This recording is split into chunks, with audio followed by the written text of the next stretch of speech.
வணக்கம் மக்களே, உங்களுடைய பான் கார்டை புதுப்பிக்க வேண்டுமா என்று வரும் எந்த ஒரு தகவல்களையும் திறக்க வேண்டாம் என்றும் அது மோசடி அழைப்புகளாக இருக்கலாம் என்றும் பொதுமக்களுக்கு எச்சரிக்கை விடுக்கப்பட்டுள்ளது. சமீப காலமாக டிஜிட்டல் மோசடி சம்பவங்கள் அதிகரித்து வருகின்றன. பார்ட் டைம் ஜாப், குறைந்த முதலீட்டில் அதிக வருமானம், இரட்டிப்பு லாபம், ட்ரேடிங் தொடர்பான தகவல்கள், வங்கியில் இருந்து அனுப்புவது போன்ற மெசேஜ் அனுப்புவது, பான் கார்டு, வங்கி கணக்கு எண், ஏடிஎம் கார்டு போன்றவை தொடர்பாக பல்வேறு மோசடி தகவல்கள் அனுப்பப்படுகின்றன.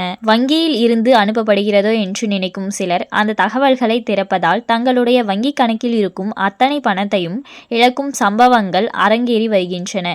இதுபோன்ற தகவல்களை நம்ப வேண்டாம் என்றும் வங்கியில் இருந்து எந்த ஒரு தகவல்களும் கேட்கப்படுவதில்லை என்று தொடர்ந்து விழிப்புணர்வு ஏற்படுத்தப்பட்டு வருகிறது. இருப்பினும் நூதன மோசடி சம்பவங்களில் பொதுமக்கள் சிக்கி வருகின்றனர். இந்நிலையில் சமீப காலமாக உங்களுடைய பான் கார்டை புதுப்பிக்க வேண்டுமா என்று கேட்டு தகவல்கள் அனுப்பப்பட்டு மோசடி சம்பவங்கள் நடைபெற்று வருகின்றன. இந்தியா போஸ்ட் பேமெண்ட்ஸ் வங்கியின் வாடிக்கையாளர்களை குறிவைத்து இந்த மோசடிகள் அதிக அளவில் நடக்கின்றன. இதனால் பான் அட்டையை புதுப்பிக்க வேண்டுமா என்று வரும் தகவல்களை திறக்க வேண்டாம் என்று எச்சரிக்கை விடுக்கப்பட்டுள்ளது. உங்களுடைய பான் கார்டை புதுப்பிக்க வேண்டும், இல்லையெனில் வங்கி கணக்கு முடக்கப்படும் என்று மின்னஞ்சல் அல்லது குறுந்தகவல்களாக அனுப்பப்படுகிறது. அந்த தகவலில் வரும் லிங்கை கிளிக் செய்வதன் மூலம் அதில் வாடிக்கையாளர்களின் தனிப்பட்ட விவரங்கள் கேட்கப்படுகிறது. இதுபோன்ற மெசேஜ்கள் வந்தால் அதனை திறக்காமல் இருப்பதே நல்லது. இந்நிலையில் இதுபோன்ற எந்த ஒரு மின்னஞ்சல் அல்லது குறுந்தகவல்கள் வாடிக்கையாளர்களுக்கு அனுப்பப்படுவதில்லை என்று வங்கி சார்பில் விளக்கம் அளிக்கப்பட்டுள்ளது.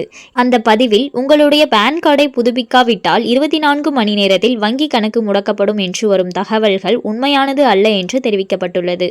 வங்கியின் பெயரில் இந்த மின்னஞ்சல்கள் அனுப்பப்படுவதால் வாடிக்கையாளர்கள் அந்த லிங்கில் கேட்கப்படும் தகவல்களை சந்தேகம் இல்லாமல் கொடுத்துவிடும் அபாயம் உள்ளது என்று தெரிவிக்கப்பட்டுள்ளது. மேலும் இதுபோன்ற இணையதள பயன்பாடு உள்ளிட்டவை குறித்து நீதிமன்ற ஆணை வந்துள்ளதாக வரும் மின்னஞ்சல்களை நம்ப வேண்டாம். நீதிமன்றங்கள் அதுபோன்ற ஆவணங்களை பிறப்பிக்கவில்லை என்று எச்சரிக்கை விடுக்கப்பட்டுள்ளது. ஸோ இந்த காலகட்டத்தில் பார்த்தீங்கன்னா மோசடி அப்படிங்கிறது நடந்துகிட்டே தான் இருக்கு. இது நேரில் தான் மோசடி பண்ணுவாங்க அப்படின்னு கிடையாது.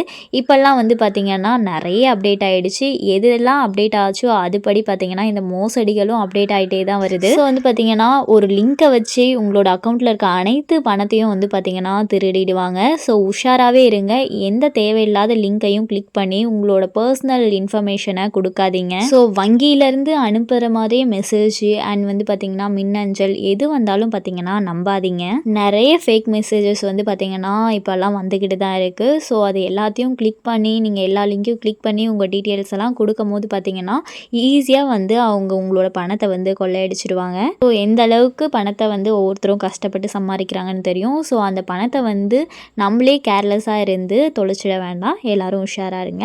அண்ட் இது போன்ற அரசாங்கம் சார்ந்த அனைத்து அப்டேட்களையும் உடனுக்குடனே தெரிஞ்சுக்கணும்னு நினச்சிங்கன்னா மறக்காமல் நம்ம சேனலை சப்ஸ்கிரைப் பண்ணி பக்கத்தில் இருக்க பெல் ஐக்கானை கிளிக் பண்ணி அதில் ஆளுங்கிற ஆப்ஷனை செட் பண்ணி வச்சுக்கோங்க. அப்போ தான் நம்ம அப்லோட் பண்ணுற வீடியோ உடனுக்குடனே உங்களுக்கு நோட்டிஃபிகேஷனாக சேரும். அது மட்டும் இல்லாமல் அந்த லைக் பட்டனை தட்டி விட்டுருங்க. தேங்க்ஸ் ஃபார் வாட்சிங்.